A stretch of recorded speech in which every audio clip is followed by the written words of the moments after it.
Hi, I'm Joan Price, and let's keep talking about sex and aging. Thank you, Pleasure Chest, for inviting me to answer your questions, and thank you, Hot Octopus, for sponsoring this presentation. So now we're in the segment called communication. I could talk for an hour and a half about communication. I'm not going to, but I could. And in fact, I will be doing that. I'm working on a webinar just about communication called Help Me Find the Words, because I find that most of the questions that I'm asked, and I get questions all day long every day, most of the questions have to do with communicating a need to a partner, finding out what's going on with a partner, having changes in the relationship, in the desires, in the I want to try this, in the boundaries that aren't expressed to a partner. And so often an email that I get will start with, how do I tell my partner that? I'm going to share a story that if you've heard me speak before, I share it often, so bear with me here if you've heard it before. On my blog, which you can find at joanprice.com, I had a comment from a man who said something like, I'm paraphrasing, I am 72 years old and I've been married for 40 years. My wife has always been aroused by having her breasts stroked. But now, no matter how long I stroke her breasts, how much I caress them, how much attention I give to her breasts, I just can't seem to get her aroused. I don't know what to do. I really want to please her. At about the same time, I got an email, and the email said, Hi, I don't suppose you can help me, but I always used to like to have my breasts touched, but now it irritates the hell out of me. My husband won't stop mauling my breasts. I don't want to tell him because I don't want to, fill it in, folks, I don't want to, yes, hurt his feelings. Okay, what's missing in this relationship? You got two people. I assume it's the same two people. It happened the same day. I would imagine my blog was open on their computer. One of them went, I'm going to type in a question here for Joan, and someone else read it and said, oh, I see, I can get in touch with her. I'm going to try that. So what have we got here? We've got this husband who is doing what he thinks pleases his wife. And if it doesn't work, he's going to do it more because it's what he knows. That's all he knows is to get her aroused, you stroke her breasts. And here we've got the wife who says that her erogenous zones have shifted. She doesn't like having her breasts caressed anymore. It does not arouse her. It irritates her. If she could only say to him, honey, I know I always used to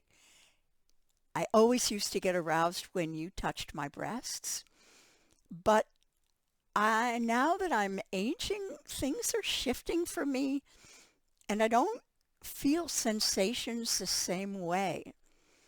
That's no longer the part of my body that I enjoy having touched the most.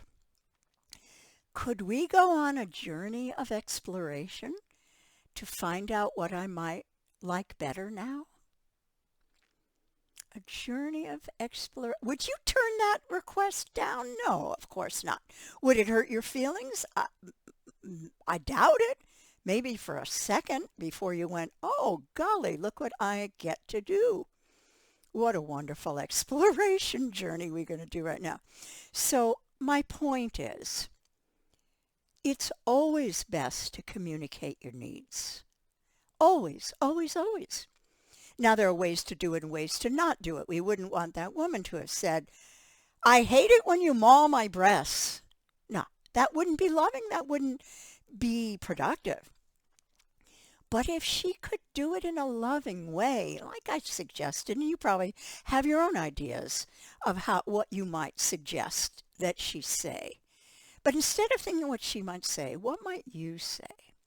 What's going on in your sex life that could be improved by better communication?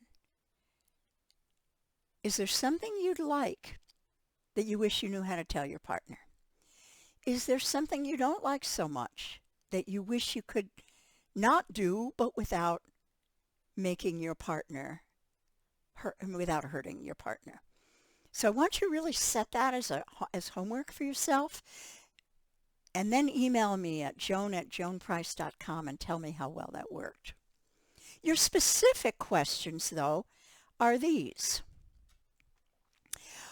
Once we can date again, how can I tell a potential partner a potential penis-owning partner that penetrative sex isn't comfortable and I'd rather have sex in other ways? Well, you said it really well to me. Could you say that? Could you say, before we get started, I would like you to know that I am really turned on by you, but I am not so comfortable with penetrative sex right now, and I would like us to explore. Explore is always a magic word. Don't you think? Sexy word. We'd like to explore how we can give each other pleasure in other ways. If you're really brave, and I hope you are, you can say, let me show you what gives me pleasure. Now, people will say, wait, if you give directions, it's not spontaneous. No, forget spontaneous. We're done with spontaneous. We need to use our words. We need to communicate with body language. We need to plan our sex dates so that we get what we want and we have whatever devices we want to help us handy. Forget spontaneous and forget mind reading. Instead, nurture communication. That is true intimacy, when you can talk about sex in a loving way. So, instead of just dealing with a negative, which would be, I don't want to have penetrative sex. All right, yeah, you're going to communicate that, yes. But how about communicating what you would like? I would love to have sex that is non-penetrative, and we can talk about why that is. You can say to your partner. But I know many ways that would please me, and I'm delighted to discover the many ways that would please you. I hope you'll help me know. So we can make it sexy. Don't make it a downer. It's not that you're saying, I have this horrible news for you. Instead, you're saying, oh, we're going to have so much sexy fun.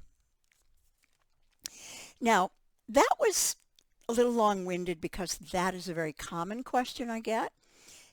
I have some others that will be a little simpler and shorter to answer. Sex with my male partner hurts because I'm so dry.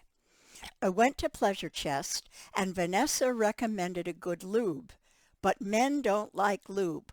Oh, grow up, men. I mean, if that's even true, it's obviously true for whatever man she's involved with. I have been intimate with men. I was going to say many men, but depends on how you're counting and who's counting.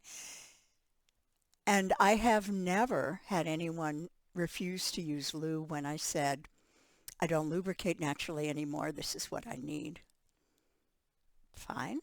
Whatever makes it good, I don't think that, I mean, if someone is that judgmental, who's going to, in essence, say to you, no, lube isn't natural, I don't care if it hurts, send that person home without an orgasm.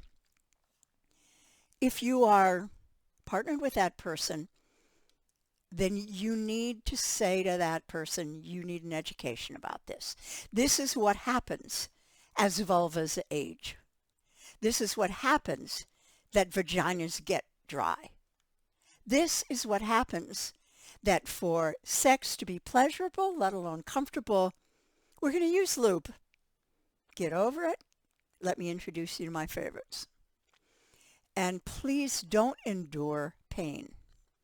Never endure pain. I'm not saying lube is a solution to any kind of vaginal pain you might have. That is an entire new topic. It's huge.